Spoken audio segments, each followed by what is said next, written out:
Aujourd'hui, je vous apprends à faire des petites baguettes tradition sur le levain. Elles sont faciles à faire, pratiquement ratables si vous suivez mes étapes, et je vous montre ça tout de suite en cuisine. Je vous présente Rocky, mon levain chef. Alors, il est en pleine forme puisque je le rafraîchis tous les jours sans le passer au frigo. Là, pour pouvoir faire mes 2 baguettes, j'ai besoin d'un peu plus de levain. Donc, on va faire un levain tout point, c'est-à-dire un rafraîchi.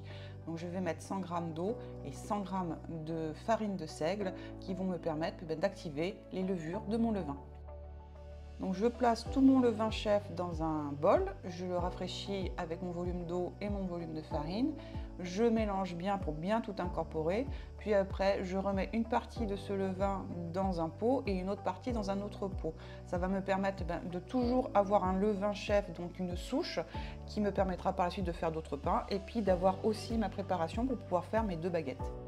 Ce rafraîchi, je l'effectue la veille de faire mes baguettes, il faut 24 heures pour réactiver le levain. Donc il faut prévoir un petit peu à l'avance pour pouvoir faire la recette par la suite. J'ai effectué toutes mes mesures auparavant. Sur ma pesée de farine, je mets ma pesée de levain et je vais aussi peser mon eau et bien entendu prendre la température. C'est extrêmement important pour avoir une belle fermentation. Pour obtenir une belle fermentation, il faut que le pâton après pétrissage ressorte à une température entre 25 et 27 degrés. C'est pour ça que je prends la température de l'eau. C'est pour pouvoir effectuer la température de base. La température de base, c'est l'addition de la température de l'air, la température de la farine et la température de l'eau. Pour un pétrissage à la main, il faut qu'elle avoisine les 75 degrés. Ma température d'eau devait être à 23 puisqu'il faisait 26 degrés dans ma cuisine et que ma farine était aussi à 26 degrés. Dans un premier temps, je n'incorpore pas toute l'eau en une fois. Je vais d'abord voir comment se comporte ma farine avec mon levain et avec l'eau que je vais lui ajouter. C'est pour ça que j'en garde toujours un petit peu pour ne pas surhydrater la pâte, pour pas que ça devienne une piscine. Dans un premier temps, nous allons effectuer le phrasage. C'est un mélange primaire des éléments qui va nous permettre de voir un petit peu comment se comporte la pâte. Je rajoute l'eau petit à petit en fonction de ce que je ressens au niveau du pâton, puis le sel, et là je vais commencer à pétrir un peu plus intensément pour pouvoir former une boule. Je pétris à une seule main puisque c'est une pâte très collante, c'est pas du tout une pâte à tarte, il faut qu'elle soit comme ça pour pouvoir avoir une mie qui ne soit pas compacte, une mie qui soit un petit peu alvéolée.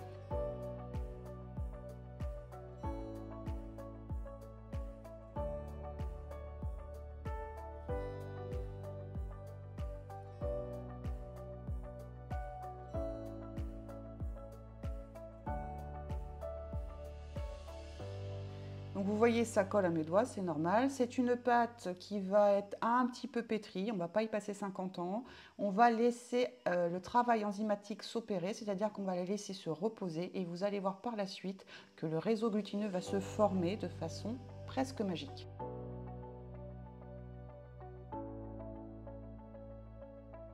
Après 20 minutes de repos couvert, on va prendre un petit bol d'eau pour pouvoir s'humidifier les mains. Ça permet de manipuler la pâte de façon plus facile. Et là, on va passer à la phase d'étirage-soufflage, c'est-à-dire qu'on va tirer la pâte sur elle-même et enfermer du gaz, enfermer de l'air dedans pour lui donner un petit peu de force et pour lui donner du volume.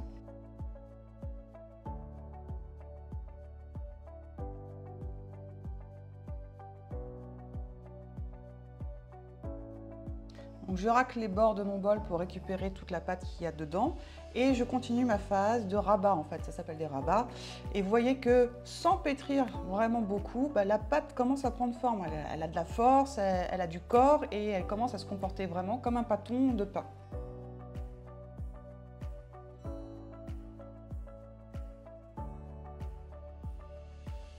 Après plusieurs rabats, je la boule et je la mets dans un récipient que je vais couvrir et je vais passer à la première phase de fermentation qui s'appelle le pointage.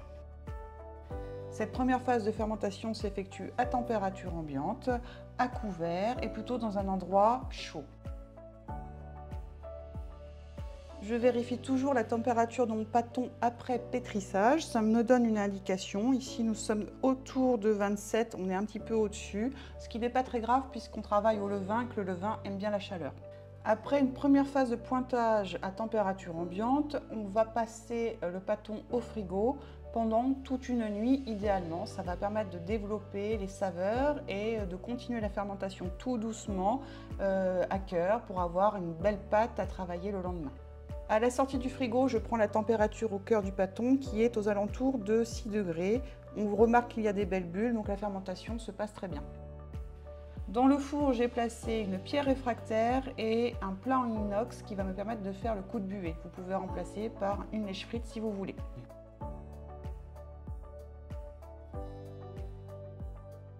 Ici, moi, j'utilise des gouttières avec du papier sulfurisé pour pouvoir mettre mes pâtons, mes baguettes. Vous pouvez tout à fait mettre ça sur un linge propre que vous aurez au préalable fariné et qui va permettre de faire la seconde phase de fermentation qui s'appelle l'après. Une fois que le pâton est remonté à 14 degrés à cœur, vous pouvez commencer à fariner votre plan de travail pour pouvoir passer à la phase de façonnage. On fleure le plan de travail légèrement et puis on va pouvoir déverser la pâte dessus à l'aide de la corne, de ses doigts, ça va dépendre de ce qu'on a à disposition. Je vous invite à avoir un coupe-pâte à côté de vous pour le façonnage ensuite de la baguette. On voit que la pâte est collante et qu'elle a bien fermenté parce que ça fait des petits filaments quand je veux la décoller du bol. Donc ça veut dire que la première phase de fermentation s'est très bien déroulée.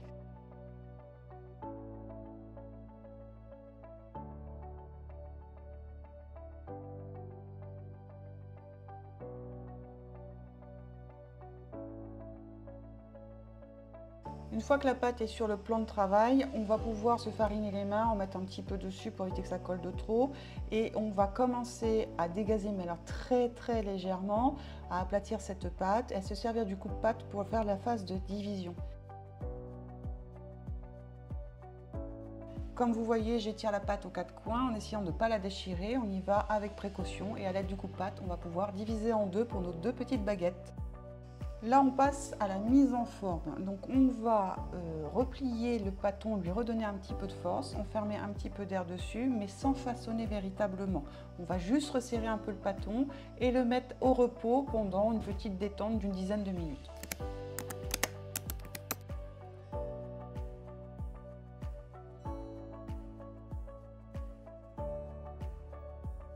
Pour cette phase de mise en forme, j'aime bien la méthode de portefeuille. Vous voyez, je replie les quatre coins, je fais en sorte de bien faire un joli petit boudin et je soude bien au niveau de mes doigts pour enfermer un maximum d'air dedans.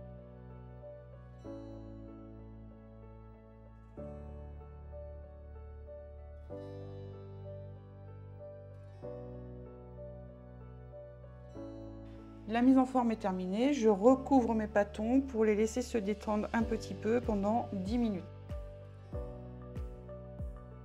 Au bout de 10 minutes, on les découvre sans les déchirer et on va passer à la phase de façonnage.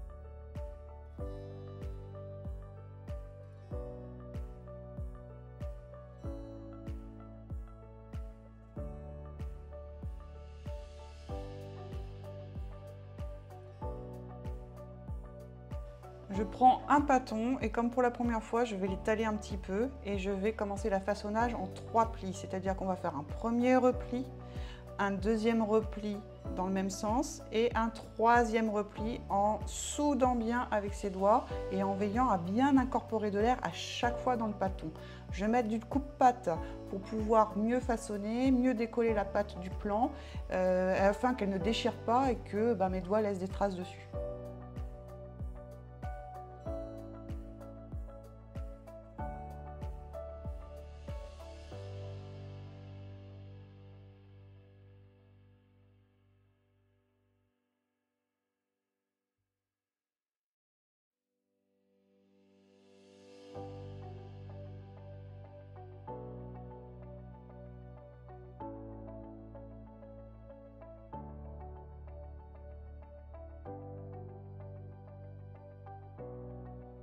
Par la suite, j'étire le pâton en forme de baguette et je le roule comme vous pouvez le faire avec la pâte à modeler quand on est en maternelle. C'est une des phases que je préfère dans la boulangerie.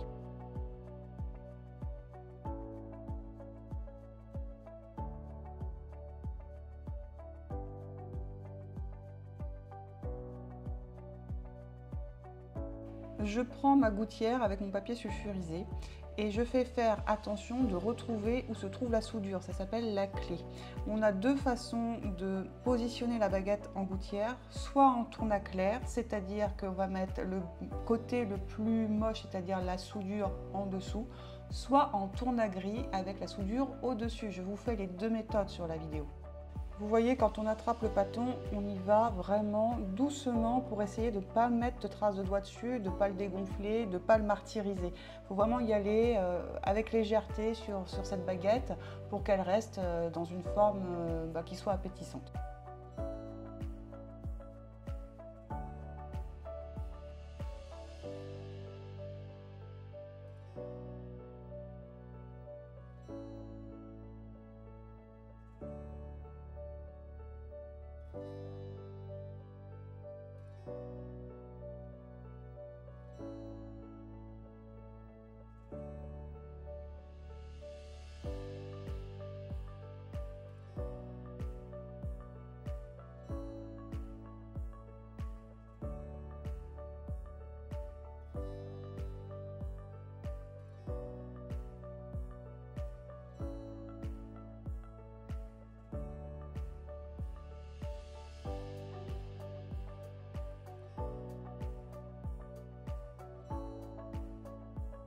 Évitez de rajouter de la farine au moment du façonnage, c'est vraiment une astuce à prendre en compte parce que si vous rajoutez de la farine, vous allez avoir une baguette qui va être terne, qui va avoir mauvais goût parce que vous aurez le goût de farine et qui va être moins intéressante d'un point de vue visuel et gustatif.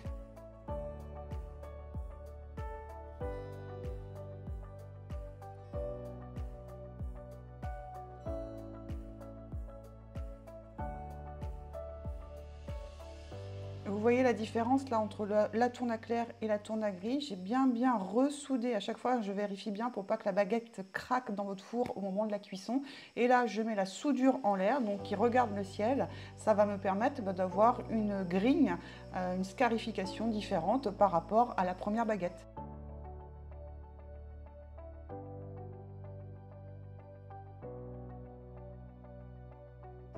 Les baguettes vont partir en après, c'est la seconde phase de fermentation. On va les couvrir, les mettre de côté à température ambiante et attendre qu'elles reprennent un petit peu de gonflant, qu'elles reprennent un petit peu de volume. Pendant la phase d'après, on met le four à chauffer à 265 degrés chaleur tournante, ce qui va nous permettre d'avoir un four ultra chaud au moment de l'enfournement pour pouvoir saisir les baguettes, et c'est ce qui va permettre aux baguettes justement d'avoir une belle croûte et de gonfler et d'avoir de belles alvéoles.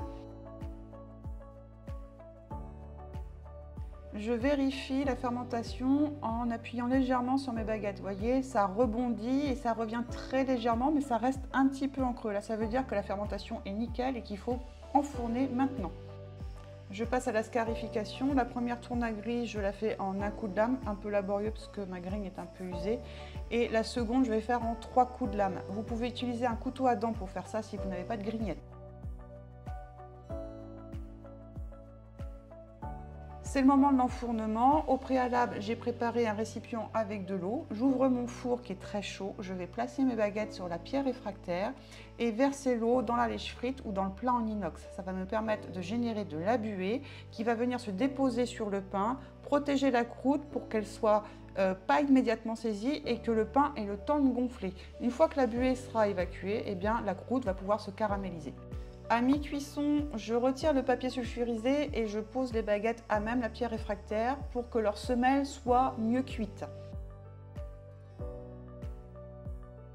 La cuisson est terminée, je vérifie si mes baguettes sont bien cuites en tapant le dessous. Si ça sonne creux, ça veut dire que votre cuisson est arrivée au bout et que votre baguette va bientôt être bonne à déguster. Pour que mes baguettes ne soient pas trop humides, je les laisse refroidir dans le four sur la pierre réfractaire avec la porte du four légèrement entrouverte. Après quelques minutes, je pose mes baguettes sur une grille ou une volette et on passe à la phase de ressuage. Cette phase est nécessaire jusqu'à complet refroidissement de la baguette pour éviter qu'elle ne soit humide à l'intérieur et qu'elle se conserve mieux. Donc voilà, le pain est cuit.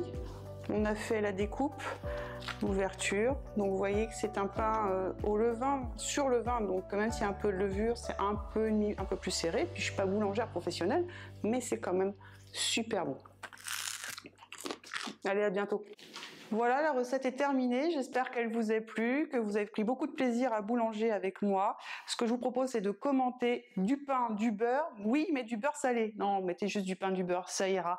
N'oubliez pas de vous abonner à la chaîne, de liker, de partager. Et on se retrouve bientôt pour une nouvelle recette totalement food. Je vous laisse avec le bruit de la baguette qu'on découpe et le croustillant que vous pouvez découvrir quand on ouvre cette belle baguette.